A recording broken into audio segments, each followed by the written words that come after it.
à enlever. Hein. Les favoris, ils viennent de battre Chelsea d'une facilité déconcertante. Hein. 3-0 si j'ai bien entendu dans les couloirs, c'est ça? 3-0 et ça aurait pu être plus, 2 poteaux. 3-0 D'accord, plus ok. 2 poteaux. Alors un bon match à toi Bastien. Merci à toi. Par contre, est-ce que tu arrives à me sortir les fiches s'il te plaît? Parce que du coup je suis arrivé et j'ai voulu voir la fin du match de l'autre côté.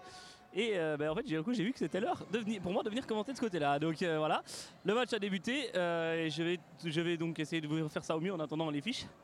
De l'autre côté, donc c'était un match entre l'Inter et Lausanne. Et Lausanne Sport était à 30 secondes de la fin, était en train de presser très très fort pour égaliser. Il y avait 2-1 pour l'Inter après un très très gros début de match. Et finalement Lausanne est très très bien revenu. Mais je ne saurais vous dire pour l'instant si ça a suffi ou pas. En attendant, le jeu a débuté. Je te remercie pour les fiches, voilà, merci. Voilà. On va pouvoir s'y mettre un petit peu plus sérieusement. Donc c'est Lugano face à Monaco, avec Lugano qui joue donc dans ses traditionnelles couleurs noires et blanches, tandis que Monaco joue dans ses couleurs de réserve, on va dire, donc les couleurs un peu bleu-gris. Avec un ballon pour Lugano, là c'était pour le numéro 8 qui n'est autre que Pagnamenta, mais ça a été contré par le gardien Douras, avec un ballon. Maintenant dans les pieds, toujours Luganais, avec beaucoup de monde là, il y a les Luganais, on va y arriver, désolé, on va se concentrer un petit peu avec un bon long tir de très très loin et c'est arrêté par le gardien monégasque. Le gardien monégasque qui renvoie à la main en direction d'un de ses coéquipiers là, c'est manqué là la relance avec Lugano qui frappe, magnifique frappe, ça passe à ras le poteau. C'est à l'extérieur mais très très belle frappe du milieu du terrain et Monaco va tranquillement pouvoir se relancer.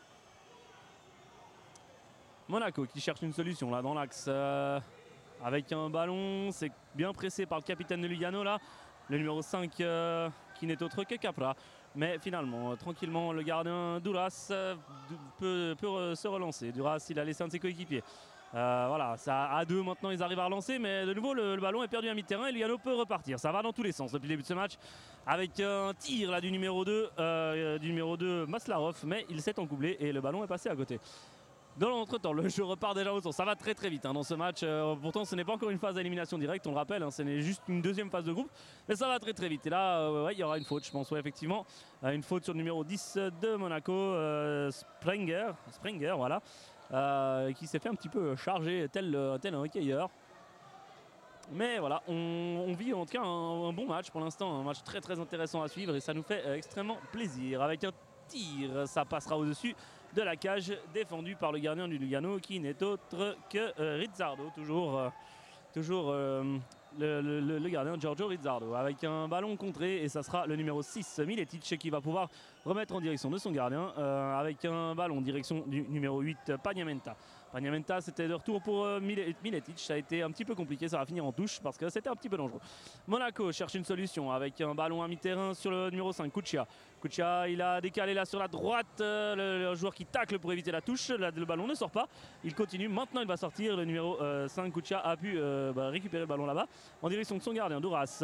Douras il cherche une solution là-bas, voilà il a quelqu'un sur son côté gauche mais de nouveau les Monégasques sont 3 derrière donc personne devant, un tir de loin, ça va longer les montants du but de Rizzardo qui va pouvoir relancer tout de suite. Rizzardo il a laissé à son coéquipier Maslarov. Maslarov il était bien pressé mais il s'en est sorti, c'est bien joué ça avec le numéro 8 Pagnamenta, il cherche une solution, on revient sur Maslarov, Pagnamenta, ça travaille beaucoup mais c'est réfléchi comme jeu, c'est intéressant avec un bon ballon là vers l'avant, c'était les deux numéros 5 et finalement le ballon n'a pas pu être contrôlé par Capra et ça fera un corner, le ballon a quand même été contré au dernier moment. Et du coup un bon corner là pour le FC Lugano, un corner avec un bon ballon en direction du numéro 8. Ouf, un ballon taclé, ouais, il y aura faute effectivement, on rappelle que les tacles sont interdits même si c'est pour prendre le ballon. Et donc Pagnamenta a concédé la faute avec Monaco qui cherche une solution. C'est pas mal joué, c'est pas mal fait ça au niveau du milieu du terrain. C'était une tentative de U2, c'est manqué avec le numéro 5 Capra qui a bien protégé la sortie du ballon là-bas. Et la touche est quand même monégasque, alors c'est sur un coin qu'on ne voit pas vraiment, avec une touche bien jouée mais ça a été contré, ça va sortir, Lugano va pouvoir se dégager tranquillement. Monaco non finalement, Monaco avec Kuchia, ça revient directement jusqu'à son gardien là-bas, le gardien Douras. avec Kuchia. Kuchia, il a son coéquipier sur la gauche. Monaco a de la peine à dépasser le milieu du terrain au niveau de la relance. C'est très très bon pressing là. Avec le 5 justement. Alors il y aura faute de la part du gardien. Du gardien d'Ouras. C'était pour moi une très bonne sortie sur le ballon, mais effectivement il était en dehors de sa surface et comme on n'a pas le droit de tacler, c'est considéré comme un tacle. Ça fera un coup franc pour Lugano. Lugano donc avec 3 joueurs devant, enfin 2 dans la boîte et 1 au coup franc. Voilà, Lugano ne prend pas tous les risques. On le rappelle, il y a toujours 0-0 après bientôt la mi-match. Un coup franc joué fort en direction du but et c'est très bien contré de la part de Douras qui fait un bon match pour l'instant, vraiment solide le gardien monégasque. On sent qu'il est solide comme un roc. Voilà, il fallait la faire une fois. Avec là un ballon qui traîne et une bicyclette carrément pour dégager le ballon. Et Lugano revient jusqu'à son gardien Rizzardo. Rizzardo, c'était un petit peu compliqué. Il préfère mettre en touche. C'est pas une mauvaise idée parce que c'était un ballon vraiment difficile à maîtriser. Monaco du coup attaque, mais Monaco attaque avec peu de joueurs, avec une frappe à mi-terrain. Rizzardo tranquillement peut intervenir en 2 temps. Rizzardo, une belle relance en direction de nous, mais non, c'était finalement le ballon resté sur le terrain. Et encore le numéro 8, Pagnamenta, qui fait un bon match. Pour le moment, faut le signaler. Lugano qui conserve le puck, c'est intelligemment fait. Ça conserve vraiment pas mal le ballon. On essaie de ne pas en faire un mauvais usage. Bon là, ça tricote un petit peu devant le but, c'est un petit peu compliqué. Mais Lugano s'en sort, voilà, c'est bien joué. Vraiment d'essayer de ne pas perdre le ballon en défense, de construire de manière réfléchie et de ne pas forcément précipiter une offensive s'il n'y a pas de disponibilité. C'est très très bien joué. Et là, avec de nouveau une belle maîtrise de balle. Depuis 30 secondes, je pense que les Luganais n'ont pas perdu le ballon, pardonnez-moi. Et là, un contact, c'était le numéro 4, Filippini, qui est arrivé sur le terrain et qui a posé déjà deux petits contacts, mais pas de faute. Là, il y a encore eu un choc à mi-terrain, il n'y aura rien, il y aura une touche en faveur des Monégasques, avec une chute d'un joueur luganais, qui n'est autre que Miletic. Mais là, Monaco, avec une roulette là, de la part du numéro 7, c'était Dumoulin. C'est manqué et Lugano va devoir se défendre parce que là, très bonne sortie de son gardien Rizzardo parce qu'il y avait danger, il y avait clairement danger. Maintenant, ça sera un corner là pour les Monégasques, c'est chaud. Mais bon, les Monégasques, il n'y a personne dans la surface. Le premier Monégasque était en train d'arriver dans la surface au moment où le corner a été joué. Donc on voit que Monaco ne prend vraiment aucun risque. Ils ont un peu essayé de verrouiller. Du coup, Lugano réfléchit. Oula, c'est très mal joué, ça, dommage. C'était dangereux. De nous, une mauvaise relance là du gardien Rizzardo. Lugano sur 2 actions s'est fait un petit peu peur. C'est un petit peu surprenant parce que Lugano maîtrisait le match jusqu'à maintenant. Et Monaco là qui tente d'en profiter. Plein axe là, c'est du 2 contre 2, c'est pas mal fait. Un tir et c'est goal. Un tir du numéro 7, Nolan Dumoulin, qui je crois qu'il a peut-être été légèrement dévié. En tout cas, ça a été placé au ras du poteau sur la gauche du gardien Rizzardo qui n'y pouvait strictement rien. C'était bien joué de la part des Monégasques. Et Lugano va repartir direct à l'offensive. Là, il y a un Luganais qui a pris un coup, mais ça a l'air d'aller. Et très bien contré de la part de Maslarov.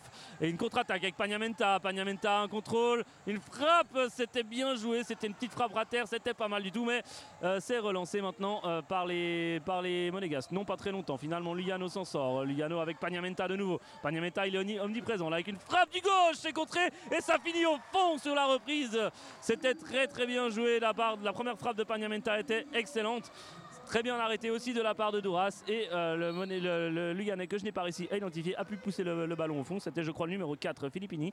Et du coup ça fait un partout. Il reste 3 minutes 44 à jouer dans ce match. Un très très bon match qui a mis un petit peu de temps, mais un match tactique. Et là un ballon qui passe au ras du poteau. C'était bien tenté encore. Un match qui a eu un petit moment à décoller et qui est un match tactique. On sent que le tournoi avance petit à petit. Mais pour le moment, un match très intéressant à suivre. Avec là, c'est Maslarov. Maslarov, il cherche une solution.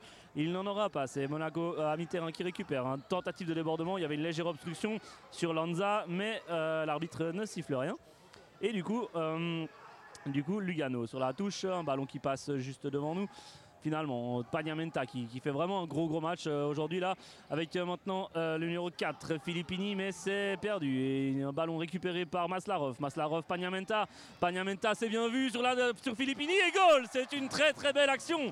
Quelle belle action, quel beau but de Lugano qui prend l'avantage. Lugano qui avait concédé l'ouverture du score, mais Lugano qui prend l'avantage. Et on voit quand même aussi le numéro 4 Filippini, il marque les 2 buts, mais à chaque fois il s'est tenu la jambe. C'est lui qui a eu un contact tout à l'heure et qui est resté un petit moment au sol.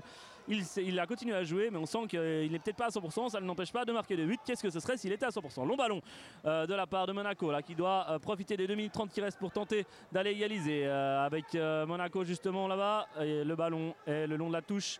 Il sera joué, on est devant le banc de Lugano, ça hurle pas mal du côté des entraîneurs. Un ballon relancé maintenant par le gardien Rizzardo. Rizzardo avec Pagnamenta, grosse faute là du capitaine Bertinet qui va, alors je pense que sur du football des adultes ça aurait été un carton jaune, ce n'est pas du football des adultes, il n'y a pas de carton. Bien évidemment ça reste, c'était pas bien méchant mais c'était une faute un petit peu qui coupe une action. Et du coup il y aura un coup franc pour Lugano à 2 minutes de la fin de ce match. Un bon coup franc pour Lugano mais avec un joueur dans la surface, un joueur un petit peu à l'entrée. Et un défenseur bien positionné, le ballon finit dans le mur. Et du coup Monaco part en contre-attaque à 3 contre 1. C'est maintenant pas mal fait avec Dumoulin. Dumoulin il cherche une solution, c'est manqué, c'est récupéré par Lugano avec Pagnamenta, long ballon sur l'aile droite, ça passe. C'était en direction de Miletic qui a fait son retour, c'était pas mal joué. Et finalement Monaco là-bas en défense avec un ballon à mi-terrain, une fin de frappe, oh là là, une déviation magnifique du numéro 9 Kupstov. C'était bien tenté, c'était un geste de génie, ça n'est pas passé, le gardien Rizzardo était attentif. Et du coup Lugano peut relancer là-bas avec Miletic mais c'est manqué avec un long ballon là-bas, le ballon va ressortir directement en touche. Il reste un petit peu plus d'une minute, Lugano tient son os pour l'instant mais Lugano n'est encore pas du tout à l'abri parce qu'on a vu sur l'action précédente c'était très chaud.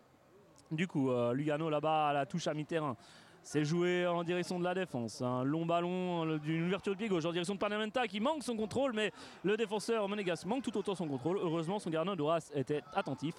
Du coup, Monaco va tenter de construire. Le temps commence à presser pour les monégasques. Là, il reste 40 secondes. Et le ballon qui passe à mi-terrain, c'était le numéro 6. C'était Bertinet. Il y aura une faute qui était un petit peu sale. À nouveau, je pense qu'il y a eu une petite vengeance entre Pagnamenta et Bertinet. C'était la même faute dans l'autre sens par rapport à il y a 30 secondes. Donc voilà, là, les arbitres ont juste un petit peu calmé les ardeurs. Alors que le gardien monégasque, il n'y a pas eu de changement d'entrée de gardien volant, mais le gardien monégasque est à mi-terrain. Et c'est une frappe avec un ballon qui sera à rejouer. Il avait heurté, il a été tiré par Sprenger, mais c'était manqué. Nouveau coup franc, il reste 5 secondes. Une frappe à terre, c'est contré par la défense de Lugano. Le ballon va sortir en touche et probablement que le match va s'arrêter là. Oui, exactement. Lugano remporte cette partie 2-1. Alors